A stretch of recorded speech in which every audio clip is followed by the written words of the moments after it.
My name is Lennart Lajboschitz. I started many years ago selling in the flea market. I don't have any education. I used to sell with my wife. We used to sell sunglasses and broken umbrellas that we fixed. And after doing this, we had some kids, and a market was not the right place for kids. So we also made some shops. And these shops are tiger shops that we started 20 years ago. And that has become many shops. Now there's more than 500 shops around the world in more than 27 countries. It was very successful. It is very successful. And now we sold 70% of the shares and we have left the company. And what we've done now is that we have bought what used to be a church, but is now a building, and we've tried to make it into a community house. And that is because what interests us is that we believe that people have things that are important to us. What is important to me is my wife and my kids especially.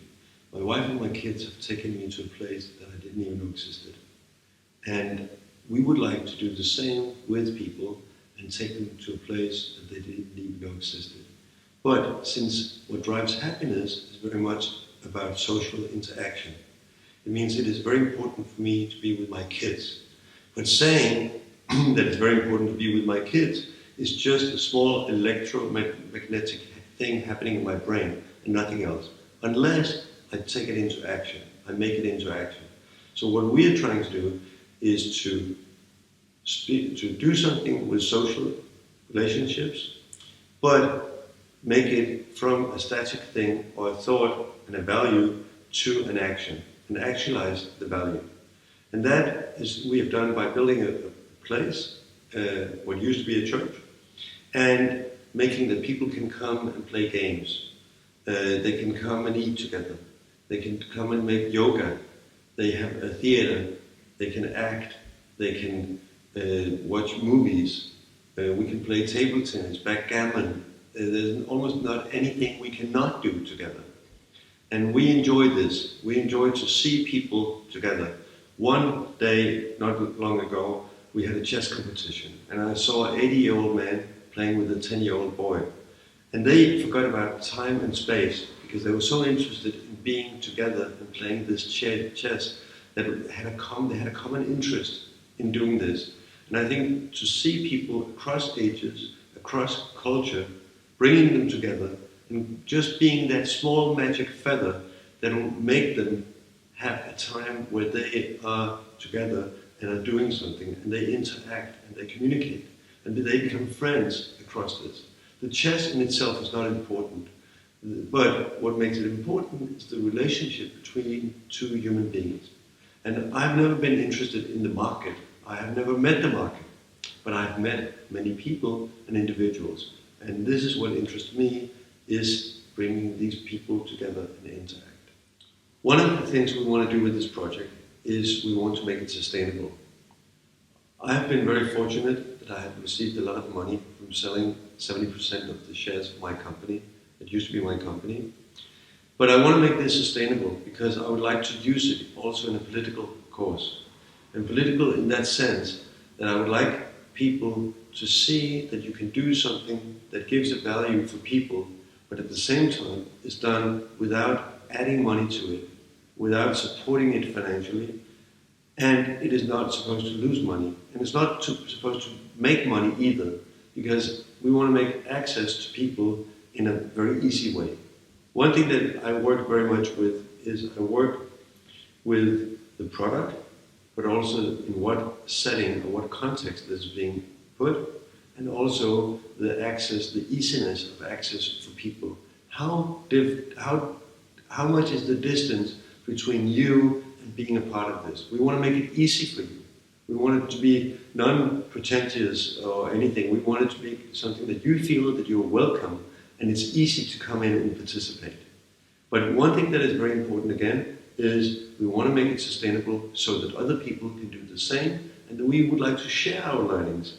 We would like to spread the word and say, come, make something that people can have benefit from. It is something where they live out their spirituality or their thoughts and their values, and they put it into action. And that way we can maybe even though it's a small thing, we can make that it has an effect on the big world. Bingo in Denmark is something where normally old women are sitting, smoking small cigars, if they used to, and playing bingo, and they can win like half a cow or something like this. But we brought up bingo again because we feel that it's a bit kitsch, it's a bit fun, and it's something everyone can participate. All ages can do bingo. And the reason that I happened to be the announcer is because we didn't have anyone else. So that was the only reason that I did this. But I actually enjoy it, and I think it's fun. And I used to do a little bit of magic before, but a little bit of awkward magic. Because when I started my first shop, I was standing in the shop, and the kids came in, and I thought it was fun to make us a little bit of magic. So that's what we're trying to do.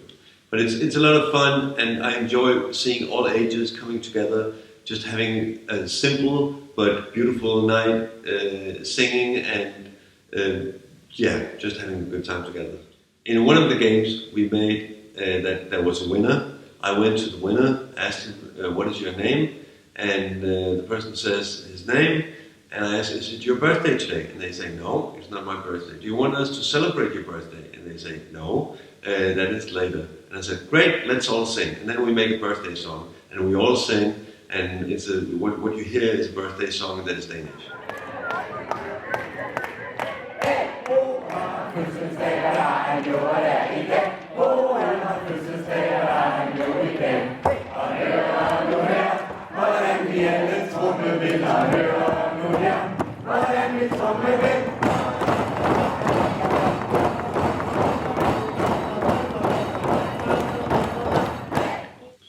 One of the challenges that I put to myself is that I have like a mantra, and that is that everything I do, I would like to be unique. And at the same time, I want it to be relevant for people. So when I say unique, I mean different. If it is not different than what you find other places, then it is mostly only about the price and the money. But if it is unique, then maybe it'll open a door for something new. So it has to be unique, whatever I do. And at the same time, I would like it to be relevant.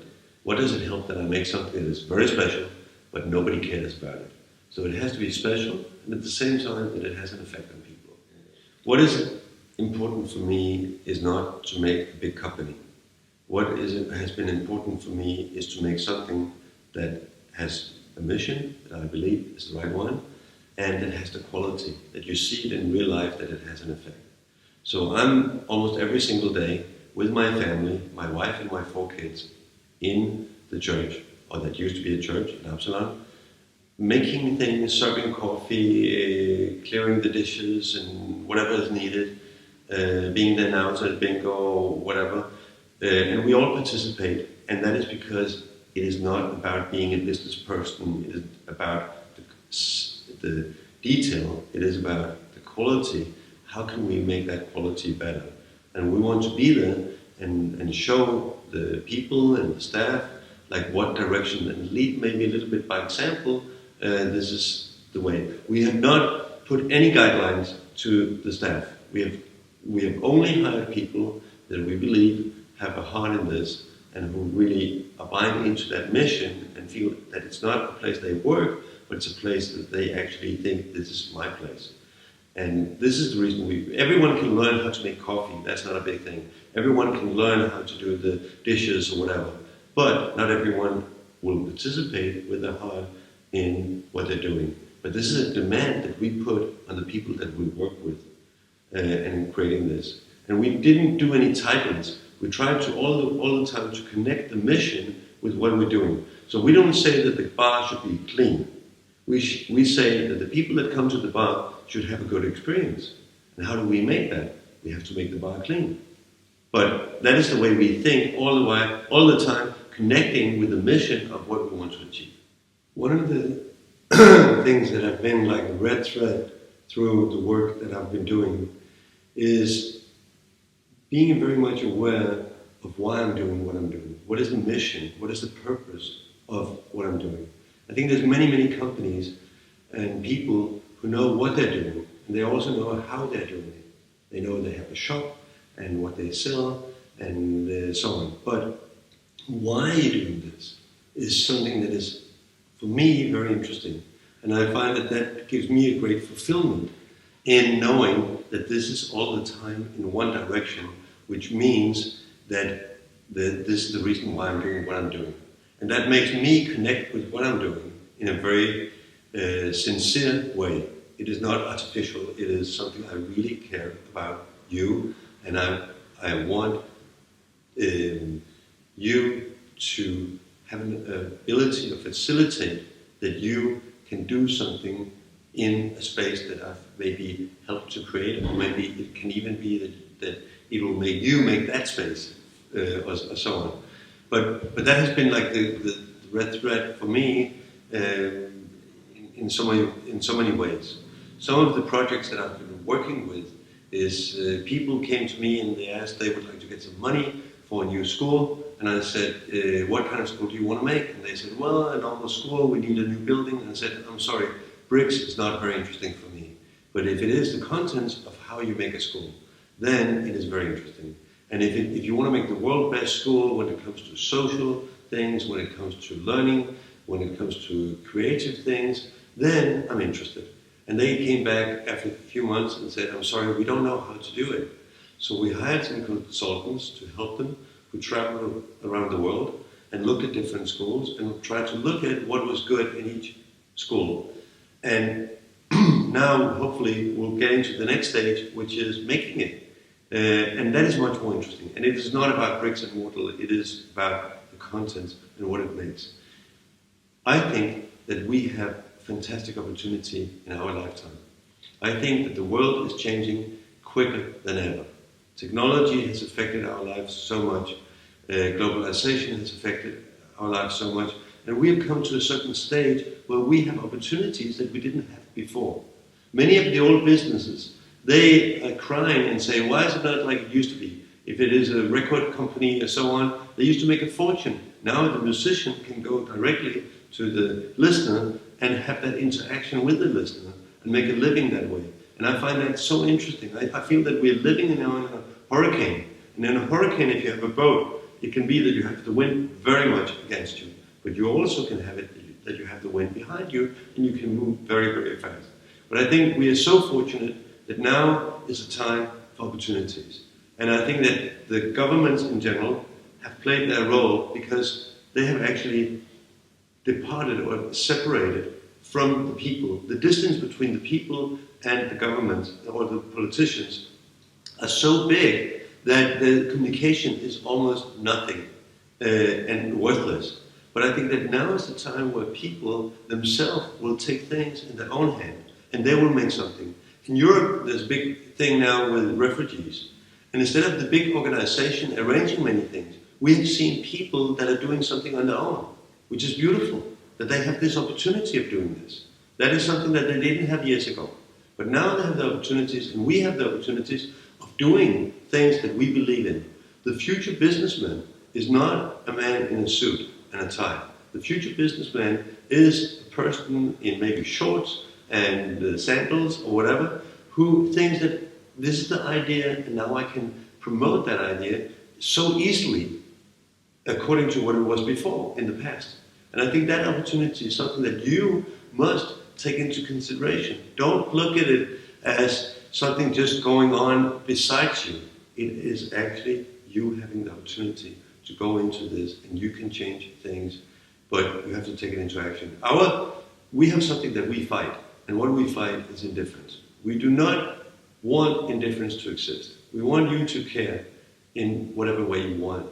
I'm not going to tell you how to do things. You tell yourself how to do things. So good luck.